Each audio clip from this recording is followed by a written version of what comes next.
Hello everyone, I am Pramod from Indian English grammar. So guys, Indian English grammar के channel पर एक बार फिर से स्वागत हो आपका। जैसा कि मैं आपको बताना चाहूँगा कि आज की वीडियो में लेकर आया हूँ मैं यूज़ ऑफ माइट। माइट का ऐसा प्रयोग जिसके द्वारा आज आप 100% सब कुछ सीख सकते हैं इस वीडियो के द्वारा कि माइट का यूज़ हम कितने प्रकार से करते हैं, चाहे आप किसी क्लास में हो या कंपटीशन में हो।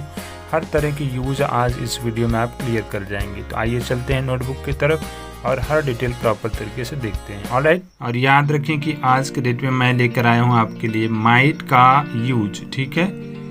और गाइस, आज के इस वीडियो को देखने के बाद में आई एम श्योर कि माइट का कहीं पे भी आपको कोई शक नहीं रह जाएगा कि इसका यूज जो है वो कहाँ पे होता है, किस तरह से होता है। हर डिटेल आपको पूरा इसमें क्लियर हो जाएंगी, ठीक है। तो सबसे पहले हम इसका यूज करने के पहले एक चीज़ जान लें कि हम इसका प्रयोग कितने प्रकार से कर सकते हैं।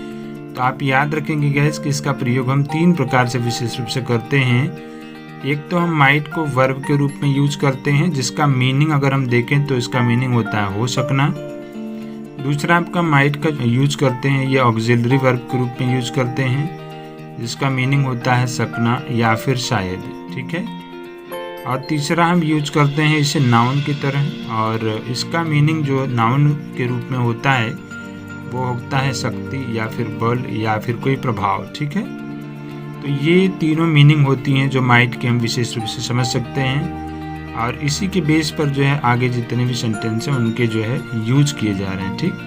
तो आगे हम आपको बताएंगे कि आखिर कहाँ कहाँ कब कब किस तरह के वाक्यों में हम इसका प्रयोग कर सकते हैं। तो ये आप जानें, पूरा वीडियो आप देखें और 100% क्लियर हो जाइए कि आप किसी क्लास में पढ़ाई कर रहे हैं या फिर किसी कंपटीशन की तैयारी कर रहे हैं, कहीं पे भी आपको इसके यूज की कोई प्रॉब्लम नहीं आने वाली, ठीक है। तो मैं आपको बता दूं कि इसको हम केवल 4 प्रकार के वाक्यों में प्रयोग करते हैं, और ये चारों प्रकार हम आपको एक एक करके प्रॉपर तरीके से समझाने वाले हैं और एग्जाम्पल के साथ में, ठीक है। तो यहाँ पे आप सबसे पहले पॉइंट पे आ जाइए, और जिसे हम कहते हैं कि यहाँ पे बहुत कम संभावना वाले कोई ऐसे सेंटेंस हों जिसमें सकना, मतलब कि जो संभावना हो सकना जो हो वह बहुत ही कम पॉसिबिलिटी में होने वाली हो, ठीक है ना। जिसे हम कह सकते हैं इंग्लिश में वेरी अनलाइकली, या फिर हम कह सकते हैं इंग्लिश में लेस पॉसिबिलिटी, ठीक है ना। अब लेस पॉसिबिलिटी की अगर हम बात करेंगे, पहले भी हमने आपको पढ़ाया है कि जो आपका कैन है और इसके अलावा मे है या कुड है, इसका जो यूज हमने आपको सिखाया है, तो उनका भी यूज आप इस तरह के सेंटेंसों में कर सकते हैं। लेकिन वहाँ पे हम माइट का प्रयोग करेंगे जहाँ बिल्कुल कम संभावना है, ठीक है ना। जैसे मान लीजिए यहाँ पे हमने एक सेंटेंस एग्जाम्पल लिया है कि सी माइट पास, वह पास हो सकती है।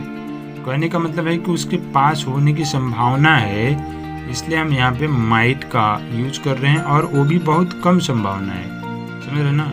तो बिल्कुल कम संभावना अगर है तो वहाँ पे हम माइट का प्रयोग करेंगे। अगला एक और सेंटेंस है, जैसे इट माइट रेन टुडे, आज बारिश हो सकती है। कहने का मतलब है कि आज बारिश होने की संभावना है, हो भी सकती है और नहीं भी हो सकती है। कहने का मतलब बिल्कुल कम संभावना है, ठीक है। अब जैसे मान लीजिए आज जो है ये जो समय चल रहा है, जाड़े का सीज़न अभी ख़त्म होने वाला है, तो इस सीज़न में बादल अगर हैं हल्के फुल्के तो कम उम्मीद है कि बारिश हो सकती है। लेकिन अगर बारिश सीज़न होता तो उसके दौरान जो है बारिश होने की संभावना ज़्यादा होती, राइट ना। तो यहाँ पे भी हम सकना के लिए जो है विशेष रूप से माइट का प्रयोग करेंगे, ठीक। और एक एग्जांपल ले सकते हैं, जैसे यू माइट प्रेजेंट देयर, आप वहाँ उपस्थित हो सकते हैं, ठीक है ना। तो इसमें भी आप वहाँ उपस्थित हो सकते हैं, इसमें थोड़ी सी संभावना है, इसलिए आप यहाँ पे भी माइट का ही प्रयोग कर रहे हैं, राइट। तो गाइज, ये तो पहला पॉइंट हो गया आपका, 100% क्लियर कर लीजिए जहाँ पे हम माइट का प्रयोग करते हैं, ठीक।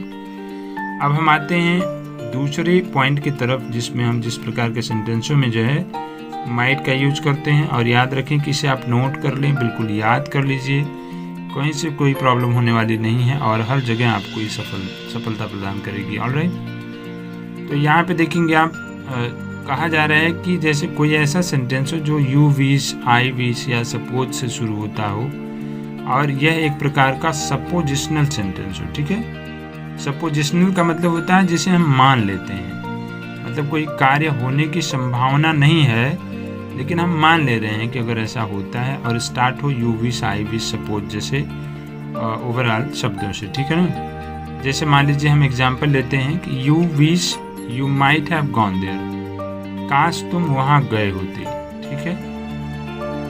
ये हम मान रहे हैं, आप गए नहीं हैं, लेकिन आप मान रहे हैं कि काश तुम वहाँ गए होते, राइट।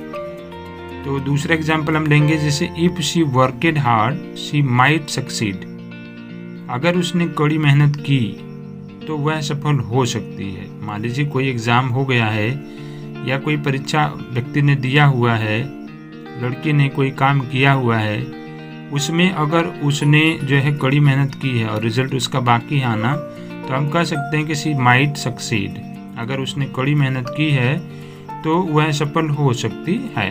ऑलराइट। अगला पॉइंट आप लेंगे, एक और एग्जाम्पल इसके द्वारा ले सकते हैं कि इफ़ आई हैड मनी, यदि मेरे पास पैसा होता, I might have by A car, तो मैं एक कार खरीद सकता था। ऑलराइट। तो ये सब जो है बिल्कुल सपोजिशनल है, मतलब ऐसा कुछ होना पॉसिबल नहीं है, केवल सपोज किया जा रहा है, मतलब कि मान लिया जा रहा है कि अगर होता तो मैं ऐसा कर सकता था, राइट। तो ये है गाइस सेंटेंस जो है जिसे हम मान करके चलते हैं, फीलिंग वाले सेंटेंस है, जिसमें हमें फील करना होता है, ऑलराइट, तभी जा कर के ये क्लियर हो पाता है। तो एक चीज़ याद रखना है कि यहाँ भी आपका क्लियर हो गया, यहाँ भी क्लियर हो गया। अब हम आगे आते हैं और तीसरे पॉइंट पर आते हैं। ये आपका एक ऐसा सेंटेंस है जो झिझक के साथ में हम किसी से बोलते हैं, ठीक है ना।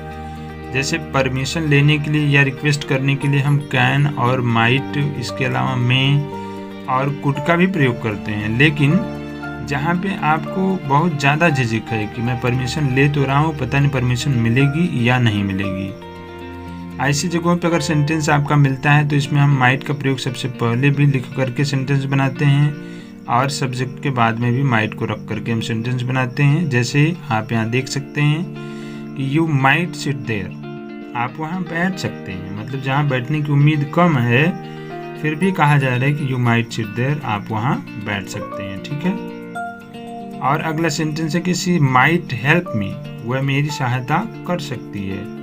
कहने का मतलब एक पोलाइट परमिशन है, एक रिक्वेस्ट है, जहाँ पे आप अगर आप मन ही मन आप एक परमिशन ले रहे हैं व्यक्ति से, या फिर आप रिक्वेस्ट कर रहे हैं और वो व्यक्ति सुन भी रहा है, तो वहाँ पे आप कह सकते हैं कि शी माइट हेल्प मी, या फिर यहाँ पे एक और सेंटेंस है कि माइट आई टेक दैट, हो सकता है कि मैं ले जाऊँ, समझ रहे ना।